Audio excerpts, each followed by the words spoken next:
It's time for the Phil Ferguson Show.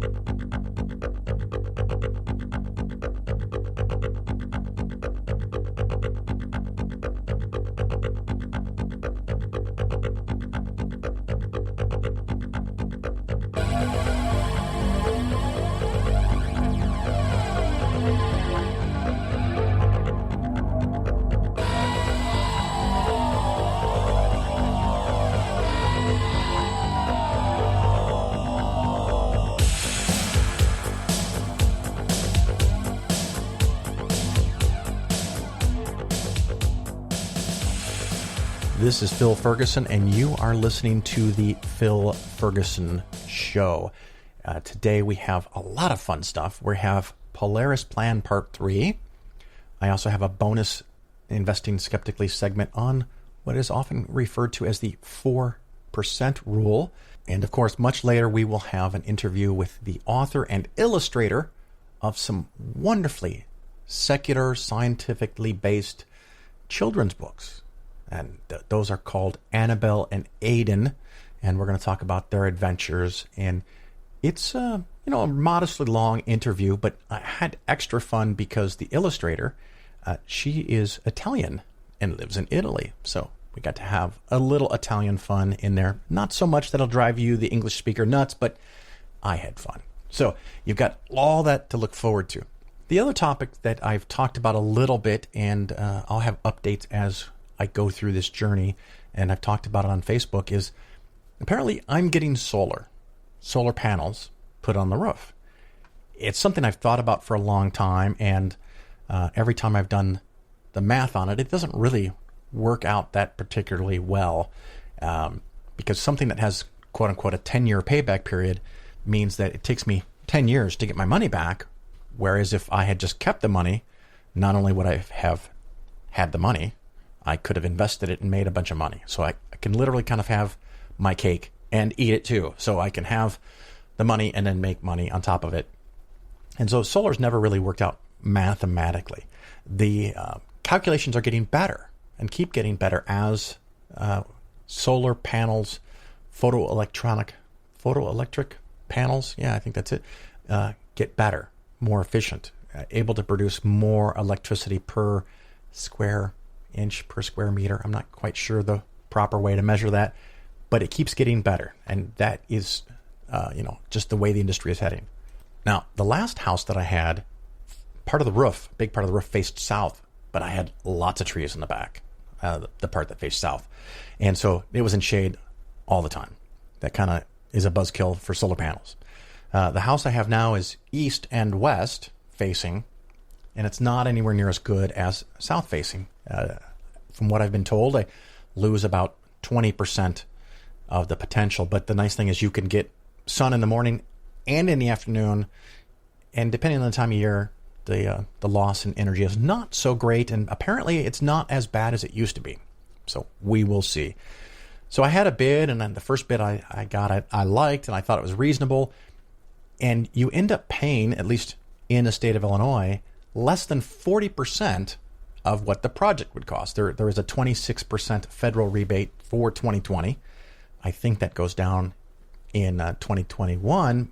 And if Republicans maintain control of politics, maybe it goes away. I don't know.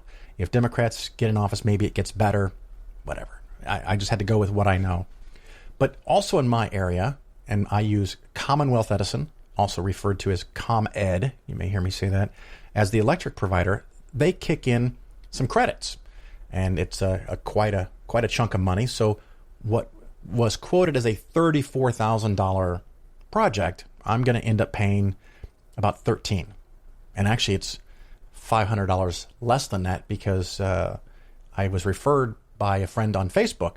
And so if you're thinking of solar and you want someone to talk to who I like very much, you could not only get $500 off by saying I referred you, but I also get bonus $500. Just to be clear, that's on the table. So it could cloud my judgment that I could make money if you drop my name. So, like I said, we talked, we went really well. I liked what they had to say, and I thought, I've got to get a couple other bids. The second bid was dramatically higher, and he was doing okay until he got to the moment where he said, if you sign right now in the next 24 hours, I'll give you 10% off. And I hate that shit. I hate that salesy stuff. And I told him that that makes it pretty much impossible for me to buy from him, which is a weird thing, but I'm weird like that. I don't like those special inducements where the price is this price if you buy it one day, and it's going to be a different price if you don't commit to buying it today, because it's a blatant sales tactic to get you to lose your reasoning skills and just go, oh my God, if I don't do this today, I'm going to lose this benefit. So that really turned me off. The third one was okay, but again, more expensive than the first one, and I, just didn't click as well as I did with the first one. So I still am not sure mathematically it's in my best interest. A couple things that have changed that. One, there is now some data that I was able to get a hold of, and if you really want, maybe I can find the link for you. But doing a couple Google searches, you can probably find it, that most people, after they put solar on their house and they sell it 3, 5, 10 years later, they get a little bit more for the house than they would have if the solar panels were not there. Because the new buyer also sees there's value in the solar panels, and my electric bill, instead of being $200, might be $50. So the new buyer has value in your solar panels. So that offset a whole lot of my fear of investing money into the house for this project. The other thing is that, I don't know how else to say this. I have some money, and maybe I don't make the most from this. Maybe this is not my best investment. Maybe it doesn't have to be. Maybe I like it. Maybe I think I'm doing something nice for the environment, or something to help offset the installation, construction, and startup of another coal-powered plant. Because, quite frankly, if everybody could collect some of their power from the sun every day on their house, we could probably decommission coal plants. Some of them, anyway. It's not going to be a magical thing, but we do what we can. We try to recycle when we can. I try to drive high-efficiency electric cars because I think they're better for the environment. And solar panels fit in that same kind of category. So hopefully in the next 2 or 3 months, they will go through the process to get all the permits and actually come and measure the roof to its exact measurements to make sure all the panels they want to put on will fit. And in a few months, I'll have solar panels. So I've got that going on, and that's going to be some fun over the next few months. And hopefully 2 or 3 months from now, I can give you an update and tell you how they're working.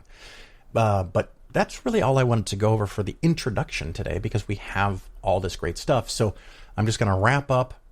We'll take a little break, and we'll go right into Polaris Plan Part 3.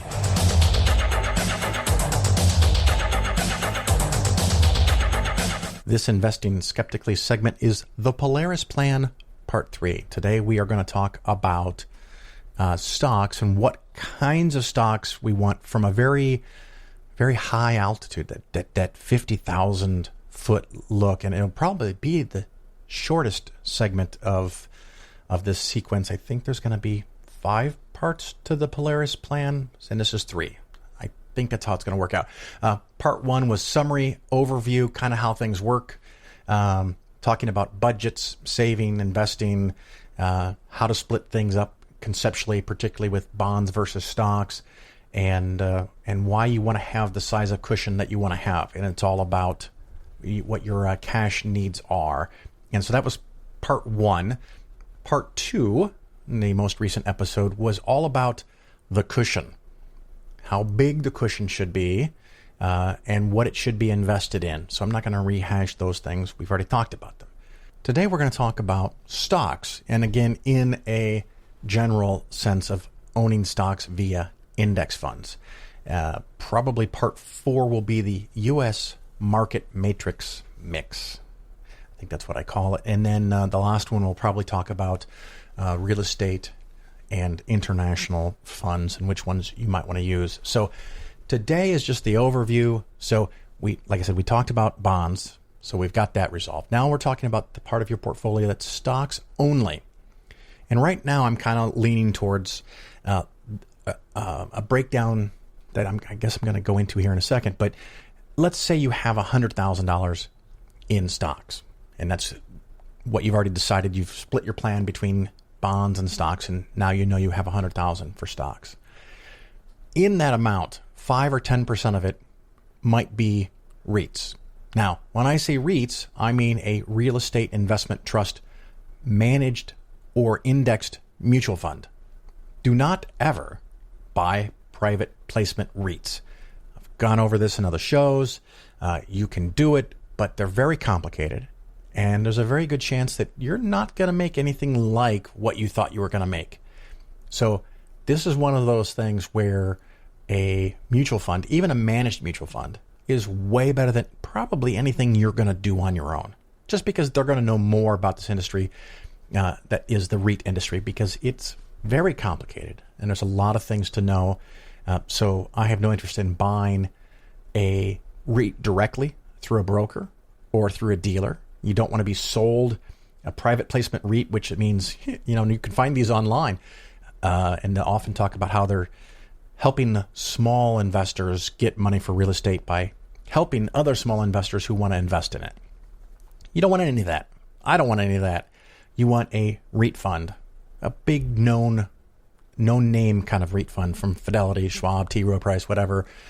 Vanguard one, of course, is my favorite. And of the stocks, again, that is 5 to 10% in REITs. And part of the reason for that is sometimes when U.S. stocks go up, the REIT fund might make a whole lot more money.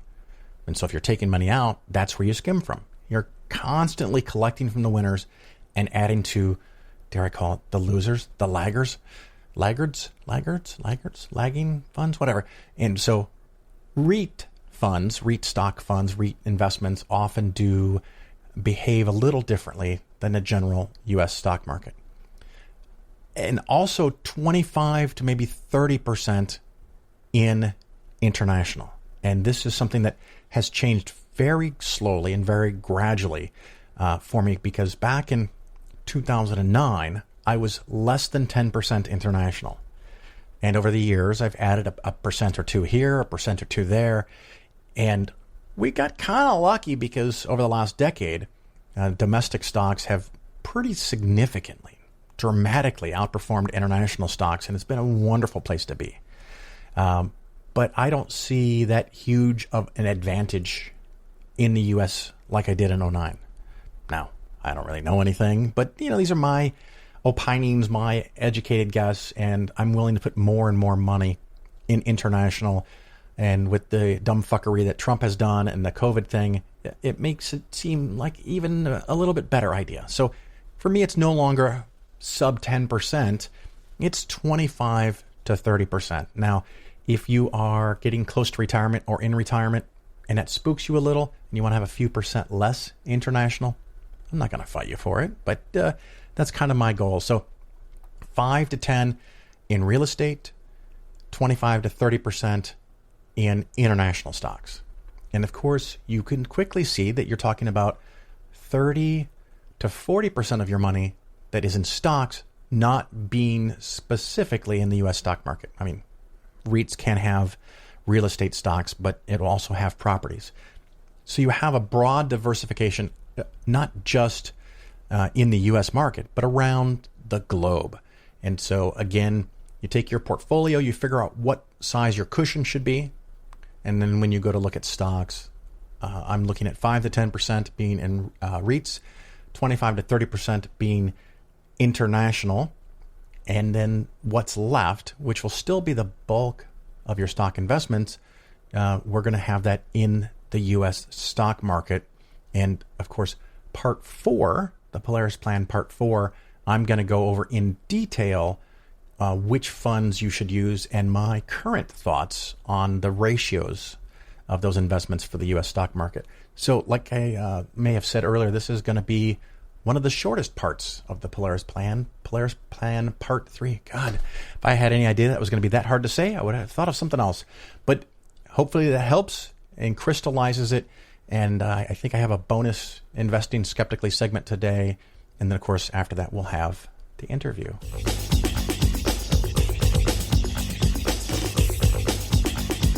I'm not even an atheist. I'm what you might call an anti-theist. I think religion is a bad idea. I think it's a tool used by the powers that be to control the weak-minded in our society. But you can't pull that out of form, so I just write Church of England. I'm actually a lapsed Catholic. Any Catholics in? Oh, quite a few over there, yeah. I'm a lapsed Catholic. I knew my days were over in the Catholic Church when I found myself at communion thinking, I like the wine, I'm loving the wafer. Any chance of a bit of cheese? Don't get me wrong, though, I still respect the Pope. I like to think of the Pope as king of the pedos. He's the best one. He's the ringleader. He's Gary Glitter's boss. Catholics are a weird bunch. Look at the rosary. Basically, anal beads.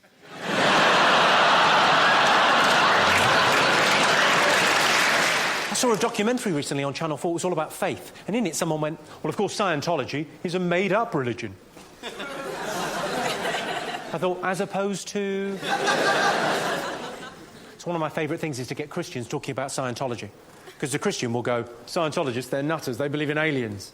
And then you can say to the Christian, what do you believe in again? It's a benevolent zombie that's coming back to save you, isn't it? Good luck with that, that will probably happen.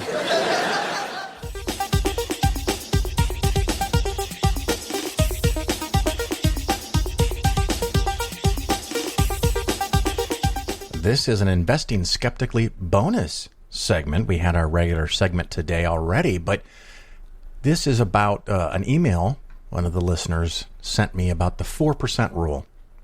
Now, during my Polaris plan part 1 through part umpteenth, I'm pretty sure I'll come up with the 4% rule or the 5% rule at some point. And basically, the 4% rule is that if you take out 4% of your portfolio, there's virtually no risk whatsoever that you'll ever go broke by taking out 4%. And you can do that in perpetuity. And apparently the research data went from, the Great Depression, before the Great Depression, all the way up into the 70s. And they ran simulations and models with different portfolios and figured out that if you took out 4% or less, you never went broke in 33 years. Why 33 years is the magical cutoff? I don't know. And of course, that's if you run 1,000 simulations. If you go broke once out of that 1,000, does that negate a possible scenario? Do you want to never, ever, ever, ever run the risk of going broke? So if you retire at 62, 33 years is going to be 95. Most of you, let's face the facts, I know it includes me, most of us will not make 95. And some people won't even retire at 62. So I don't know why that's the criteria. The other thing that I think is funny about the 4% rule, if you make nothing on your portfolio, absolutely nothing on your portfolio, and you take out 4% per year, the money will last you 25 years. So there's always that. Now, one of the tricks of why the 4% rule is barely enough and why taking out 5% might seem problematic to some researchers. And the funny thing is, I've even had conversations with clients because I keep this little cheat in the spreadsheets and the graphs that I make. The real trick is, do you take out 4% every year and adjust it up for inflation? So most people, when they retire, if the amount they take out is $100,000, they will continue to take out $100,000. They will not actually change to 103 next year, and 106 plus some change the next year, and then 109 and a half, or 110, 113, 118, 120, because you can easily get to a situation where if there's a dip in your investments, at the same time you're yanking out more money, that's when your portfolio can become a problem. But most people, whatever amount they take out at the time of retirement, and again, for the purposes of this little mini segment, is $100,000. If you stick to that, clearly, it's simple math, because if you're making 5% in your portfolio on average and you're taking 4% out, even with some volatility, ups and downs, odds are with 4%, you're never going to run out of money. and you can leave a big bunch of it to your descendants or charities, whatever you want to do with it. Now, the question is, when does 5% become viable? And I think the 5% has been shown to be relatively safe, not as safe as 4%, clearly, but 5% is relatively safe if you have the ability to pick and choose what you sell. And this fits in perfectly within all these Polaris plan stuff thingies, because a couple of the big perks from the plan that I have created, I guess, and that I use, is that if bonds go up and stocks go down, you can sell from the bonds. If stocks go down or stocks go up and bonds go down, you can sell from the stocks. The original calculations, as I understand it, and maybe I have this wrong, I tried to find out more details, but I'm going off of memory here, is that they assume like a 60-40 stock bond portfolio or a 50-50 stock and bond portfolio, and that each year you take out, let's say it's half stock, half bond. Every year you take out half the money from stocks and half the money from bonds. Half the money from stock, half the money from bonds. And you do that year after year after year. Well, you can do that, and that's really simple.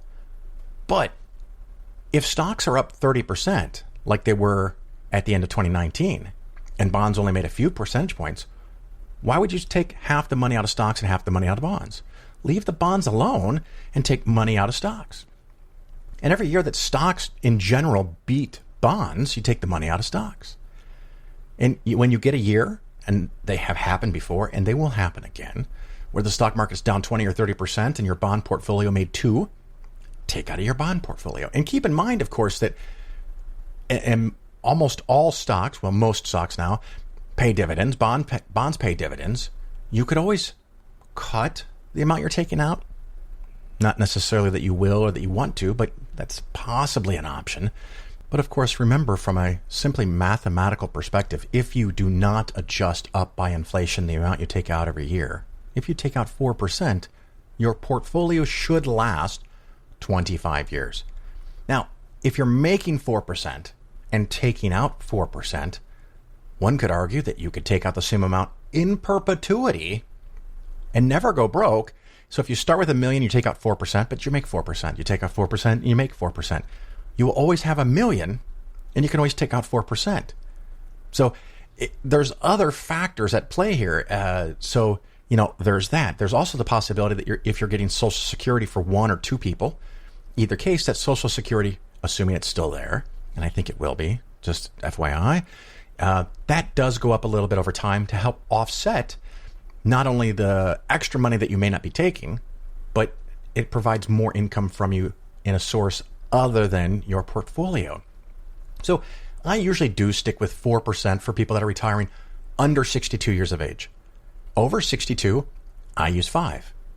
And I think 5 is really, really, really likely to be safe as long as you're living and still provide money for your beneficiaries, particularly if you're starting in your 60s, because let's say it's 65.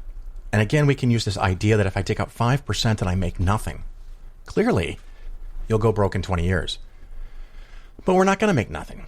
We want to make something. And again, if we make 5%, and if stocks make historically 10%, and if bonds make nothing, so we'll take it to the extreme.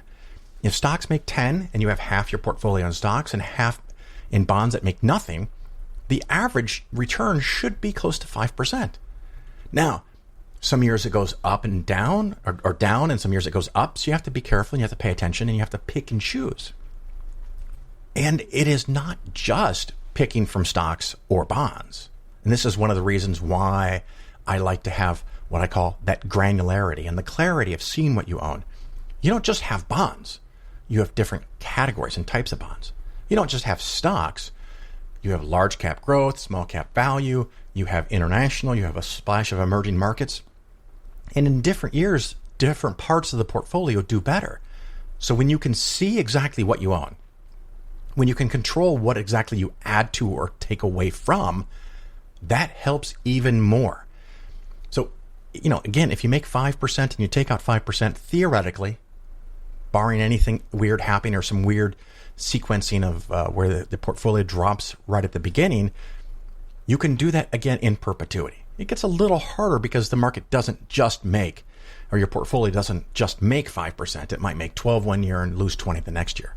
So you have to be a little careful with that. But again, if you're older, you have less years to worry about, which is why when I get up to 67, maybe because that's full retirement from Social Security or higher, some people, I'll even give them the blessing. Oh, that's a nice word. A blessing that they can take out not just 5%, but 6%.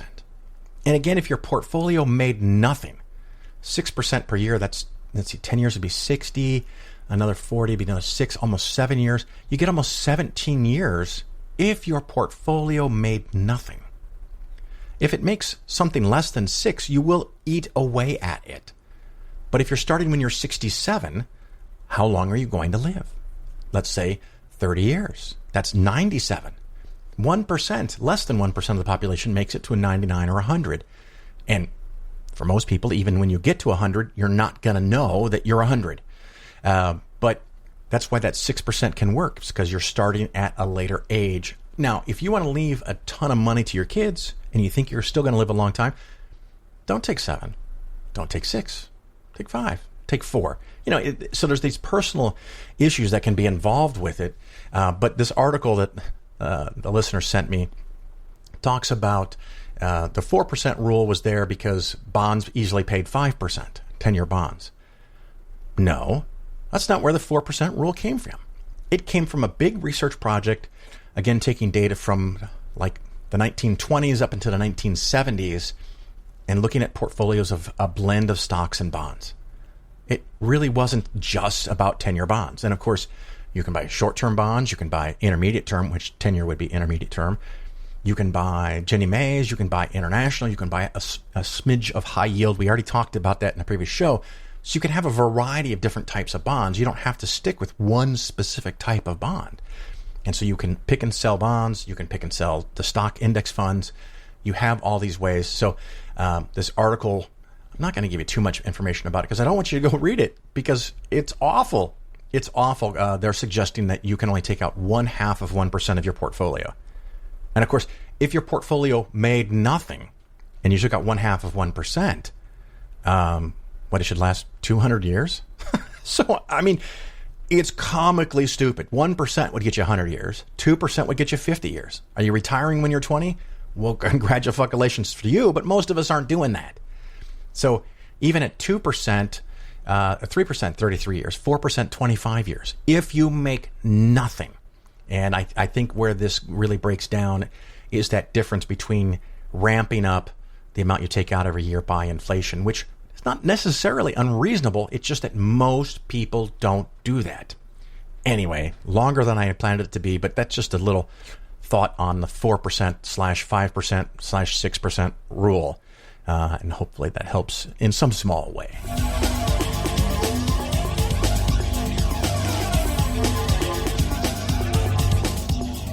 The Phil Ferguson Show is for educational purposes only. Nothing said on the show should be interpreted as personalized investment advice. Your investments should be based on your situation, and you should consult with your financial advisor before taking any action. The show may contain ads. These ads are placed into the show by the hosting company after I finish recording and editing. I have little control over the content of the ads, and you should not assume that I support their products or claims. If you choose to support the show via the new Patreon page, that support does not create an advisor-client relationship. You're listening to The Phil Ferguson Show. All right, everybody. As promised, I am going to have a double interview, but we're going to do it a little different. We're going to talk to JR later, but first we're going to talk to Max Rambaldi. Max, are you there? Yes, I'm here. Excellent. Now, Max gets to go first because she's actually in Italy. You are in Italy right now, see? Yes. Eccellente. And we talked a little bit in Italian, but her English is probably way better than my Italian, so we can actually talk about her work in English.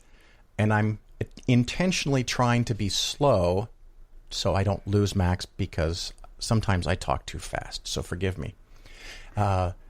What is the work that you do, Max? What would you describe it? Is there a word for it in English? I'm an illustrator. That's a big yes. I always love to draw, especially, I don't know for what reason, but I like it, children books. Probably because of the color of the style they had. They were more fun, and I don't know, they always gave me joy since I was a baby. And they are still my biggest memory of when I was a child. I still remember the drawings of my favorite books, and I wanted to make the same for other people. So I became an illustrator. Eccellente. I libri, bellissima. Probably bellissimo, right? The books are beautiful, very beautiful. And you also have, you have your website, which is just... is it? Yeah, it's just your name. I can't speak English. Max Rambaldi. maxrambaldi.com. And you can see some of her work there. But honestly, listeners, you have to go check out her YouTube channel. And Max, what is the YouTube channel?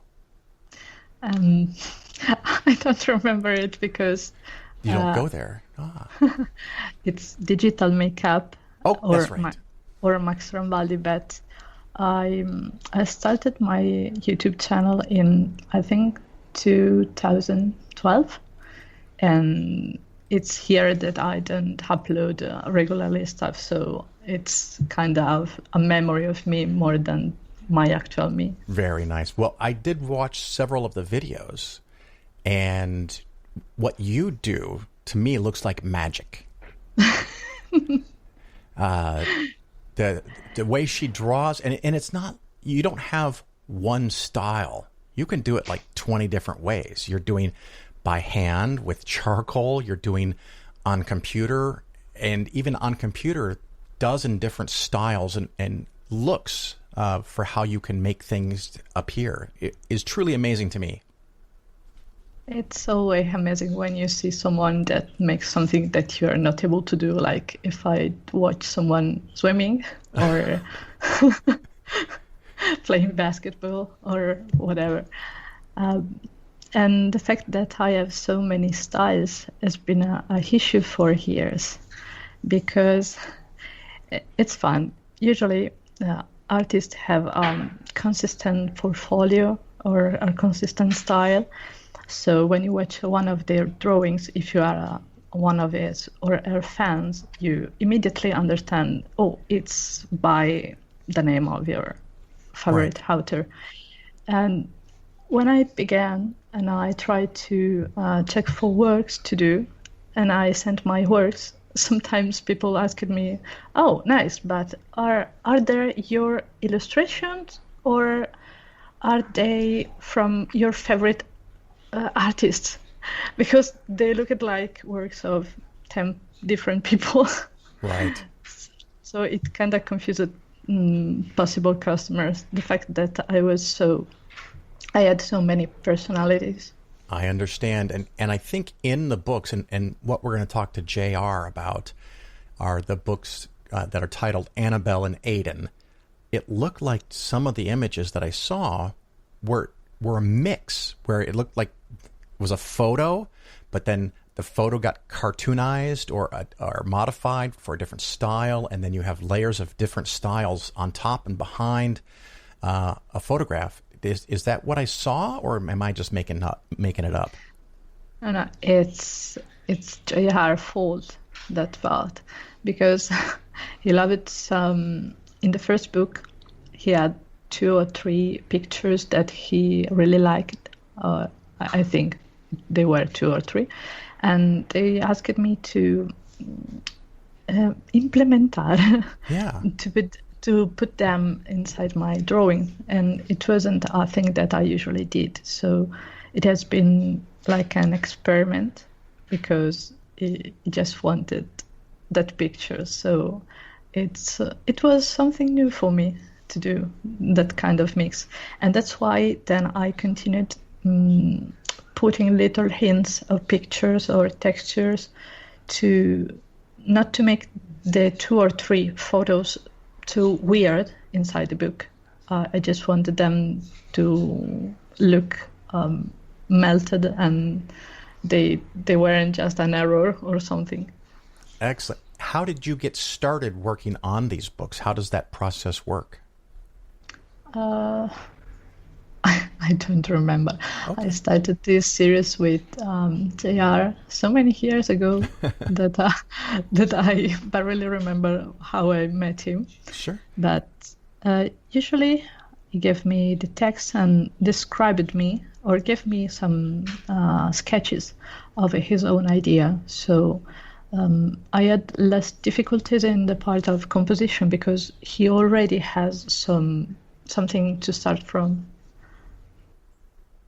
Excellent, excellent. Now, if someone wanted to hire you, because maybe just one person here is writing a book and wants illustrations, how can they reach you? How can they email you?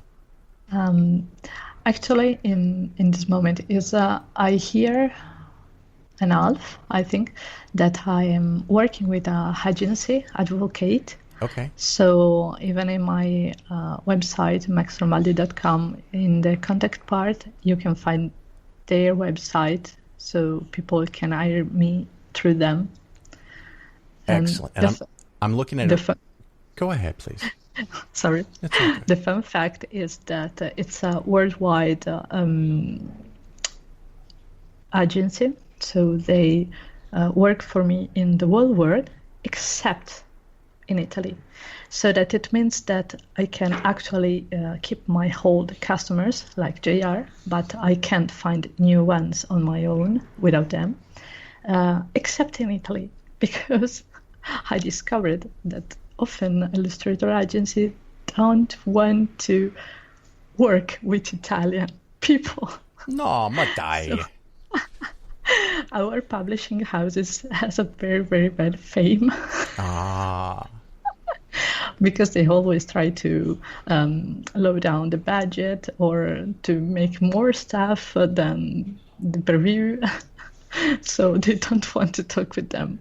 I understand. So listeners, if you go to the website maxrambaldi.com and you go to the contact page, you can see the information there about Advocate Art, which is her agency, and you can contact them if you need some illustrations. Of course, there's examples on her website and the YouTube channel. Go check that out. Even if you're never going to hire an illustrator, go check it out. I promise you it'll have you close to tears how beautiful, Max, some of your videos were. You're too kind. Well, grazie mille per il tuo tempo. Grazie a te. I understand that you have family, so you have to go, but I thank you very much for spending time with us. Oh, family, yes. It's not a board game night. I understand. Well, Max, thank you very much for joining us. Thank you for inviting. And I just wanted to say hi again to Joseph. Yes, I really wanted to thank you, Max, for everything, and I just want to let everyone know that I am not sharing Max with anybody. No, I'm just kidding. You should totally hire her. But I just have a lot gratitude towards you, Max. How do you say gratitude in Italian? Gratitudine. Yeah. Gratitudine is very similar. Okay. And it was excellent meeting you as well. Max and I haven't really spoken.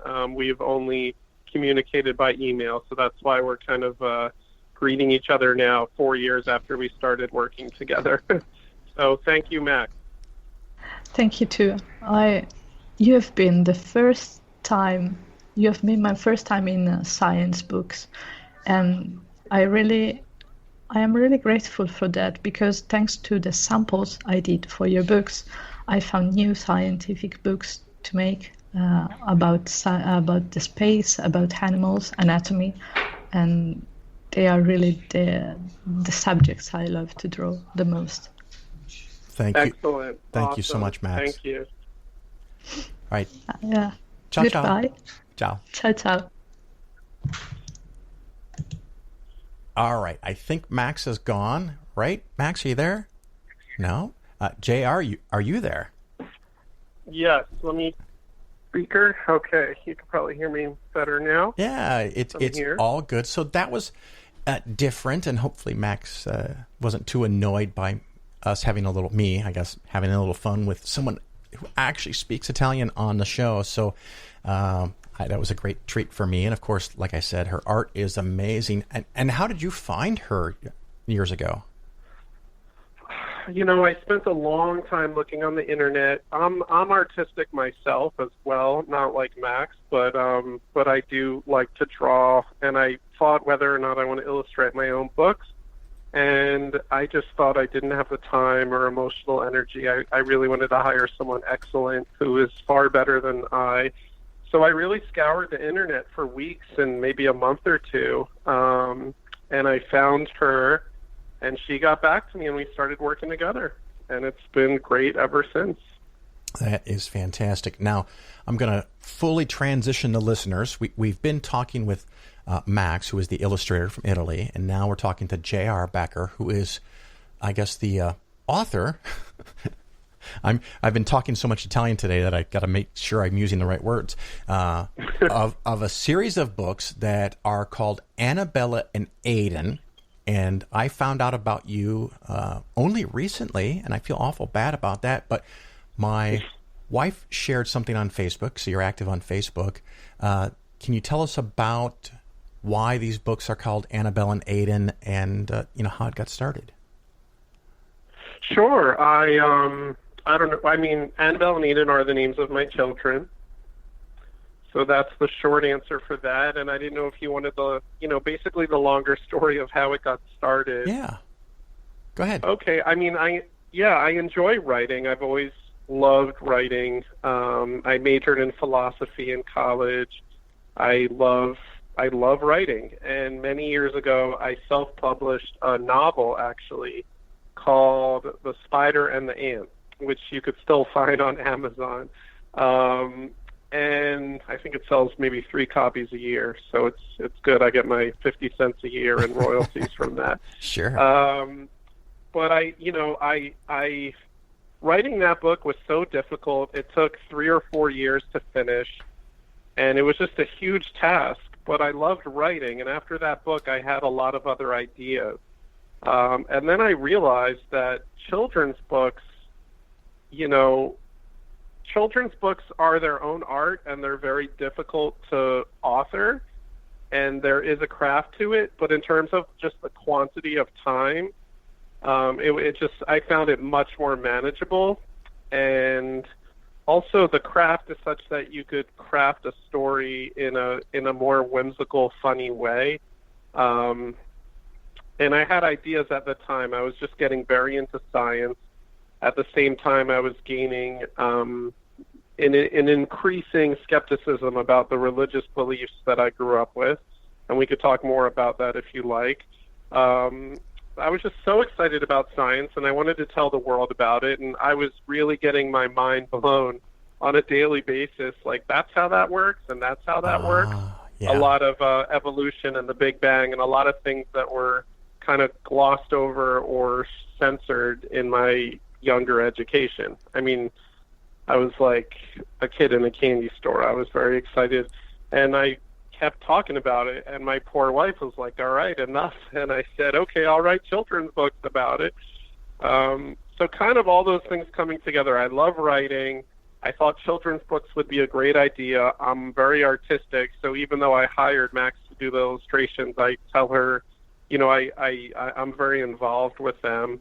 And I started writing children's books on evolution and the Big Bang and a lot of science that I was excited about and I wanted to tell the world about. Excellent. I love that. Now, I do, as you perceive, want to go back to kind of like your origin story or religion escaping story. Yeah. But before I do that, I had another question and now it's gone. So let's go talk about your upbringing. What kind of religion was it? Christian, Catholic? What was it? So I grew up in an Orthodox Jewish home. Okay. And I guess like with all religions, it would be hard for me to describe how religious the home was. I mean, there's a gradient of there's a spectrum, obviously.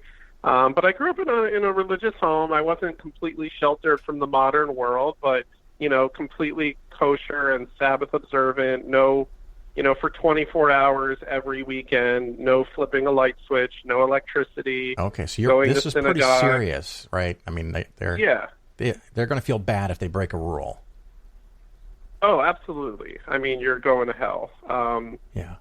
I mean, hell isn't as emphasized as it is in, say, Catholicism, but there's definitely rules and rules around rules and fences around fences, and the way you dress and what you eat and what you think is you're constantly learning about how you have to live your life and striving to live according to those rules. I spent 1.5 years in Israel learning Talmud and Jewish philosophy. I went to a Jewish college, praying 3 times a day, fasting a few days a year. Yeah, all of that. Excellent. I thought I had heard, and I'm going to embarrass myself here, but I'm dying to know. But there's a little rule or a workaround, I guess. I don't know what the proper Jewish phrase for that is, where you can surround a room or a building or a couple of buildings with a wire or a string, and then once you're inside of that area, certain rules don't apply. Does that sound familiar? Yes, there's something there. So on the Sabbath, there are 39 things you're not allowed to do. And one of them is carrying. And when I say carrying, I mean like you can't lift a cup of coffee. You can't put keys in your pocket and walk across the street. So that you can't carry. You can't be carrying anything. And then they found a workaround around that. The real law is that you can't carry from a public place to a private place. So you can't carry. You could carry within your home, but you can't carry leave your home carrying your keys and walk down the street to your friend's house. You can't carry that way. So the way that they found a workaround is they tie a string. It goes for miles and miles around a neighborhood, and then they say anything inside of the string is considered a private domain.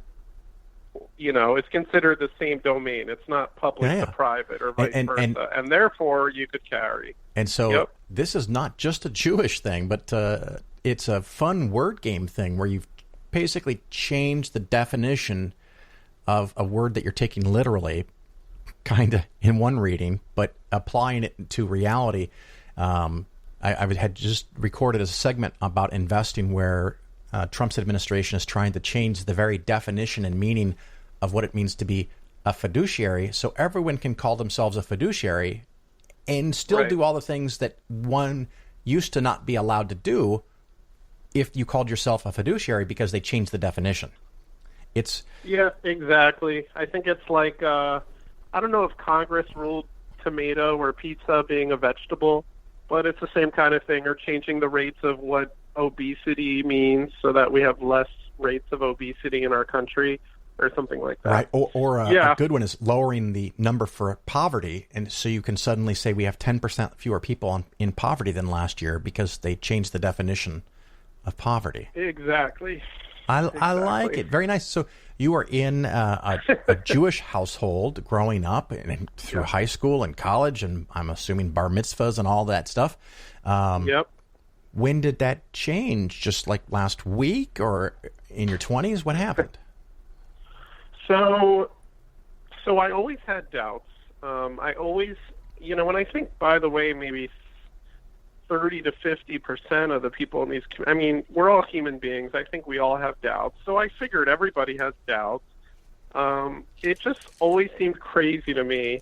And I remember having conversations when I was younger with my brother and my friends saying, they would ask me, do I believe in God? Or I would ask them, and I would say, yeah, I believe, because I feel like I'm supposed to believe. But, do I really, really believe that there's some, kind of creature in the heavens or somewhere in the world that's listening to me? And I was always I don't think I believe that, but I figured when I get older, I'll understand. Everyone around me believe it. They can't all be wrong, et cetera, et cetera.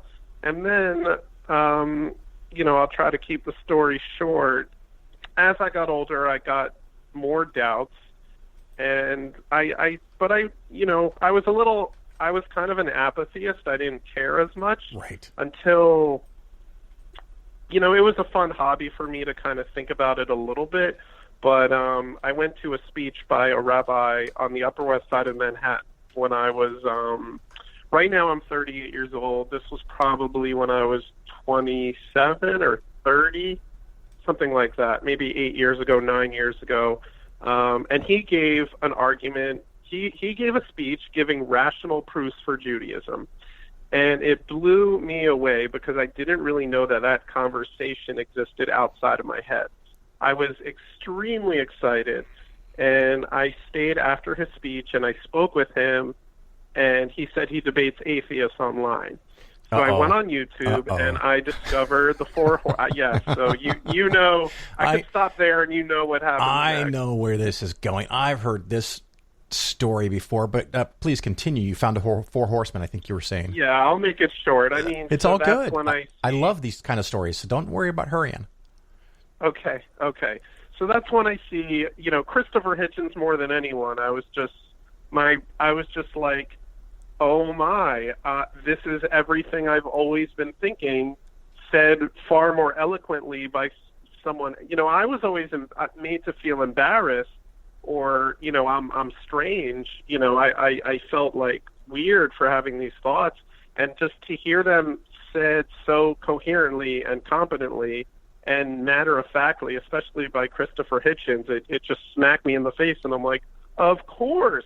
It just hit me over the head.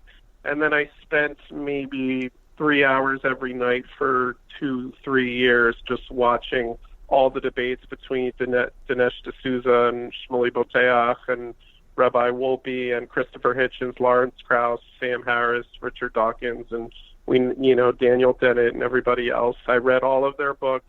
I turned it over in my head way too much. I obsessed about it far too much, far more than anybody should, for about 5 years, and then it kind of cooled down. But again, as that was happening, I grew very excited. I was left with a big hole. Like, how does it all work? Why do I have 5? If some God didn't intend for me to have 5 fingers on each hand and 2 eyes, why do I have 2 eyes and not 3? And why, how does morality work? I mean, I had all these questions, and then I started to fill that with new knowledge that completely blew me away and inspired me. And I thought, I'm fast forwarding a bit, but when it came, I was very excited about it, and I wanted to express it. And at the time, I thought children's books would be a good way to express it. And I also found a huge gap in children's literature. When I started this 4 years ago, there might be 3 or 4 children's books on evolution. Even now, there's probably, I could count on the fingers of one hand. I doubt there's more than 5 or 6 books on evolution and the Big Bang. So there's still a gap. And I found an illustrator, and I did it. I went through Kickstarters, and people were excited about it, and each book did better than the next. It's one of those things that, because of my involvement with the movement, somehow I completely missed you, and I don't know how this has happened. I've actually had on other authors who write children's books for this segment, and they're probably the other ones that are on your different fingers when you're counting. But my wife showed me this. She goes like, "You got to talk to these people," and I was like, "Who is this?" Is the first book The Story of Life? Yes. So I bought the first book, and I bought, I think, the most recent book, and absolutely delightful. And this is not a Harry Potter book. I mean, it's not 50,000 words. It's 15, 20 pages, I think, was kind of the ballpark we were at, maybe 30 for some of them. But for a little child to sit and look at this, like Max said, the colors and the excitement and the regularly little things hidden here and there, so that when you can go back and read it, or quote unquote look at it a second or third time, you find things that you didn't see before. And I don't know, maybe that's just me. I noticed that. But in the first one, you talk about just barely what evolution is and how that is. How'd that book come about? And tell us anything you'd like to share about that specific book. Sure. So the first book is about evolution, and I was told before writing it that evolution is not a story, and I shouldn't even write a children's book on it. And I said, of course it's a story. Just watch. And I think it's a story. And it starts with the first living thing, which we're pretty sure was single-celled organism, a bacteria, I think. And it multiplied, and it just had like random mutations like we all have today. And those were naturally it made copies of itself. So the story talks about it wanted friends to share the world with, quote unquote. Yeah. So poetic license. So it made copies of itself, and it made some mistakes because when our DNA replicates, it makes some mistakes, and there were different mutations. And and it talks about the different environment of Earth at that time and how certain changes were naturally selected for. And how we went from bacteria in the ocean to worms to fish to reptiles. You see the Tiktaalik crawling I did. out of the water. I noticed that one. One of my favorites. And turning into larger animals. But then I also try to close each book with a moral lesson that we could learn from the facts. So I'm kind of crossing the is-ought gap. But evolution does teach us that, we don't need a metaphor. Literally, we are actually literally related. We're all from the same family tree. So the book ends with, us and the blade of grass that you pass as you're biking in a meadow, and the frogs and every single person from every race and every color all over the earth. We are all related, and we have to be kind to each other because we're in the same family tree, and we have to share the same planet together. I like it. It's actually it's smooth enough that I think if the parents weren't too crazy, even if they didn't believe in evolution, pardon me, that they could enjoy this book without getting too hung up over it. Yeah, so I try very hard in my books to make it pro a positive lesson as opposed to against anything. My books are the farthest thing from being anti-religion or anti-anything. I think that you attract more bees with honey. Is that the saying? Yeah, more bees with honey than a baseball bat. I something like that. Something like that. And also, just as I'm doing this in my life, as the years pass, it's just better and healthier for me or for anyone to be for something than against something. I guess everyone has to fight different battles, and there are things we should be against in this world, but I wanted to really just make my books open and positive. Absolutely. So, and then the other one I think I looked at, I guess instead of me trying to guess, what is the newest one? So the newest one is called This World Was Made for Me. Okay. Satirically titled. Yep. Yep. And what does that one cover? So it's funny, that one in a way is the best one, and it's really hard to explain, but I could try. But it's also about evolution and natural selection. Basically, it's kind of satirical and funny.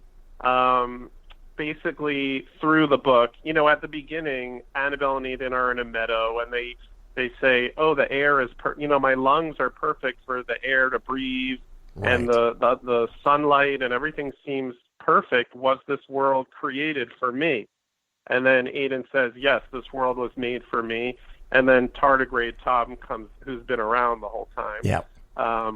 He says, "I've heard that before." And then he tells a story. He goes through the 5 mass extinctions, but before each mass extinction, there's a species that's dominating the Earth, whether it's dinosaurs horseshoe crabs or whatever it is. Right. And it does seem that the Earth was made for them, and they say this world was made for me.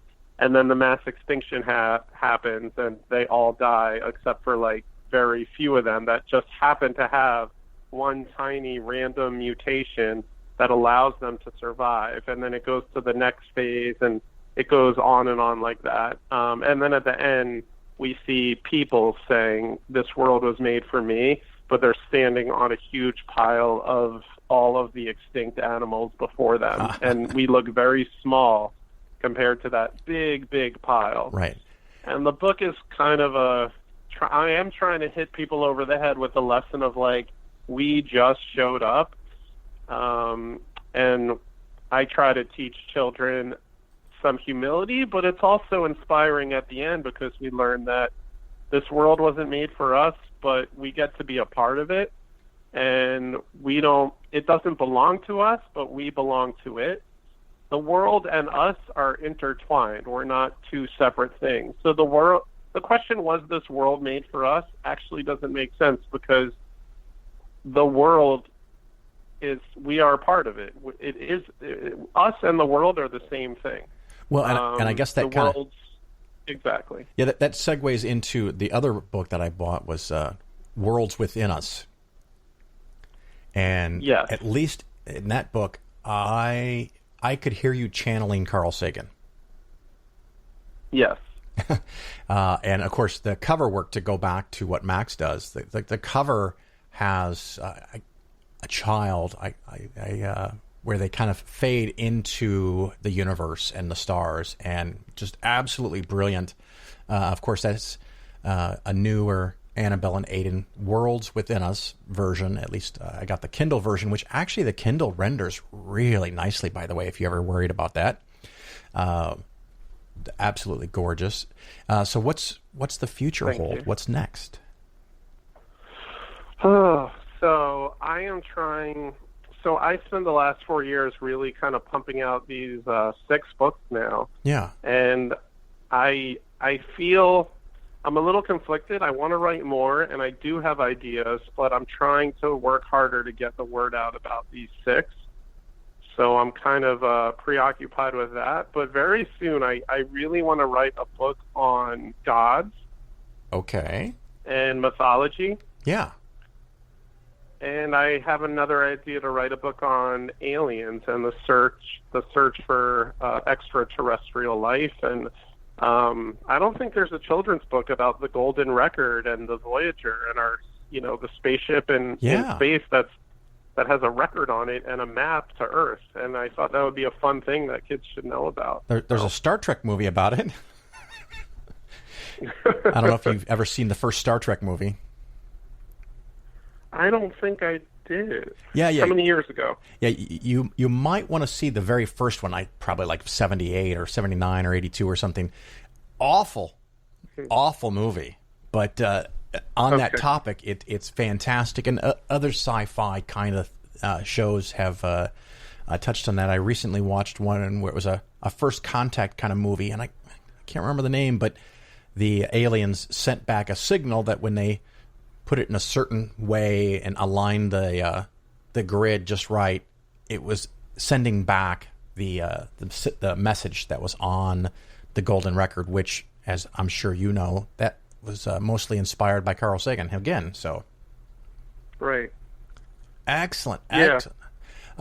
If we ever get back to having conferences, or if someone has questions for you on how to write a book or something, are you available? Can they email you?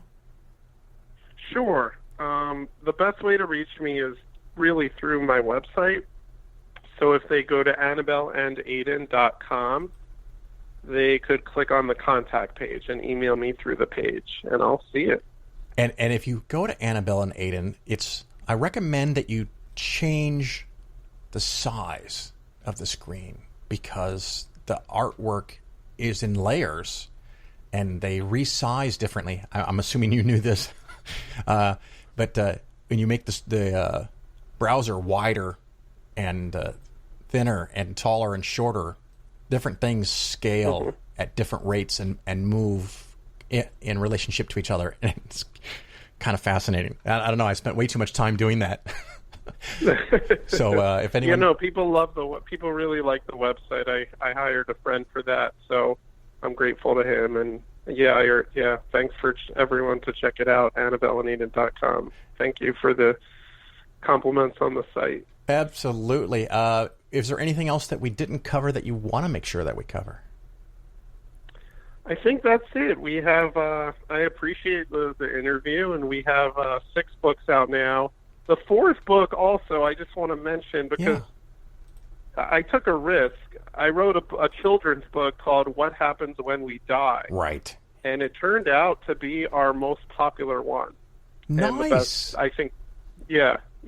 So, that's just something people should know about. That's our 4th book. But they all try to answer big questions for little thinkers, and it's science with an ethical lesson, or at least insight we could read at the end. So. And it looks like all of these are in hardcover and paperback. And for the listener that is on a tight budget, because if you have little kids, you probably are on a tight budget, I think most of these were $3 or $4 on Kindle. And yes, yes.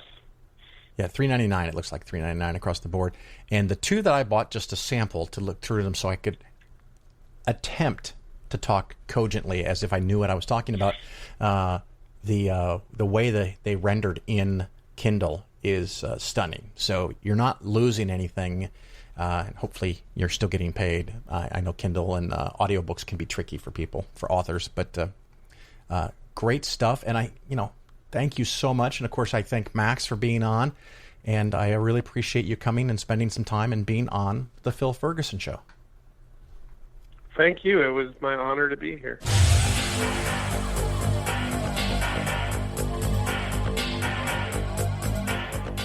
But there was one performance this year that stunned me. It sank its hooks in my heart. Not because it was good. There was nothing good about it. But it was effective, and it did its job. It made its intended audience laugh and show their teeth. It was that moment when the person asking to sit in the most respected seat in our country imitated a disabled reporter, someone he outranked in privilege, power, and the capacity to fight back. It kind of broke my heart when I saw it, and I still can't get it out of my head because it wasn't in a movie. It was real life. And this instinct to humiliate, when it's modeled by someone in the public platform, by someone powerful, it filters down into everybody's life because it kind of gives permission for other people to do the same thing. Disrespect invites disrespect. Violence incites violence. When the powerful use their position to bully others, we all lose. Okay, go up with that thing. Okay, this brings me to the press. We need the principled press to hold power to account, to call them on the carpet for every outrage.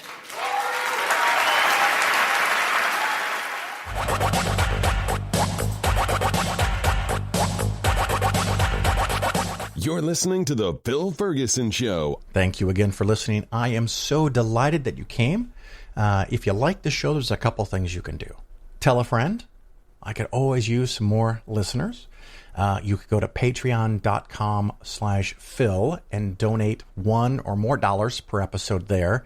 It's just a way to say, hey, Phil, thanks. I appreciate what you do, and have had recently a little surge of new patrons there, so thank you. Thank you very much. If you aren't in the position where you can cough up a few dollars, you can, of course, go and give a 5-star review of the podcast, and that is Apple Podcasts and Stitcher are the 2 places that I know of where you can go do that. That would be greatly appreciated. So all those things are little things that you can do to help me.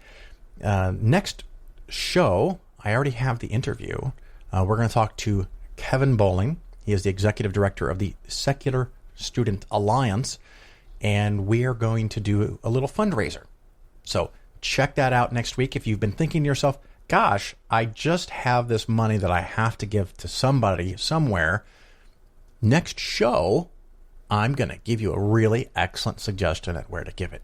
Secret hint, Secular Student Alliance. Don't do anything yet, because we're going to have a special link by next show that you can go and use, so we can kind of track that for matching purposes. Yes, you're going to cost me money, and we're all going to help out the Secular Student Alliance. That's the next episode. And hopefully after that, I don't want to tell you who it is, because I don't want to spoil it. But I'm talking to someone who has written a couple of books that I adored, and I think you're going to love the interview yourselves. But we'll just leave that hanging out there for, give or take, 2 weeks from now. If you have any questions about investments, or you want me to cover a specific topic, you, of course, can email me, phil@polarisfinancialplanning.com. And several people have done that over the last week or two, and I thank you for that. And thank you, everybody that sent me an email, for not sending me very special confidential information in that first email. So just send your name, maybe your topic, your question, a little bit of background, whatever you want, but definitely your phone number so I can call you. I don't really do that well with emails, and people ask me questions in emails, and often my mind wanders and has follow-up questions, and what if this and what if that, and so I much prefer walking through that by voice. So you please do include your phone number, but do not include your social security number, your account numbers, weird things like that. So don't send me statements, at least not in that first email. Make sure we talk first. Make sure you typed in my email address correctly. And once again, phil@polarisfinancialplanning.com. You can send that email with investment questions, show topic ideas, or maybe information about solar. Who knows? Whatever. I'll go through those best I can. If I do not answer your email, I'm not trying to be an asshole about it. I do get a little busy sometimes. You may follow up. You may send me another email and say, hey, I sent you an email last week. Give me a couple of days to respond. But I sent you an email last week and you didn't respond back. I won't be offended. It'll be fine. Anyway, we're going to wrap up the show. Hopefully you enjoyed everything. And like I said, patreon.com/Phil. Go leave a 5-star review. Or maybe send me a show topic, something that I've never covered, or it's been so long that you want to hear about it again. And hopefully next year, hopefully somewhere in 2021, we can go back to conferences, and maybe I'll see you then. Until then, ciao.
Are not appealing. In fact, I'm starting to get the uh-oh feeling. And my mama said my special parts are just for me. So why in the world are you trying to creep? Stop! Don't touch me there. This is my no-no square. Stop! Don't touch me there. This is my no-no square.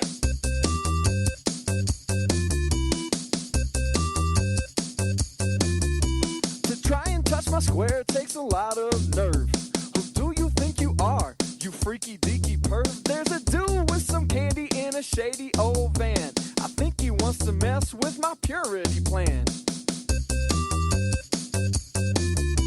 Stop! Don't touch me there. This is my no-no square. Stop! Don't touch me there. This is my no-no square.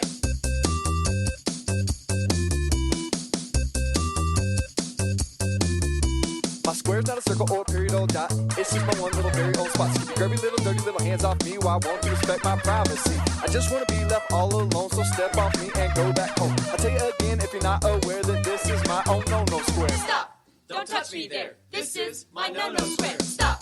Don't touch me there.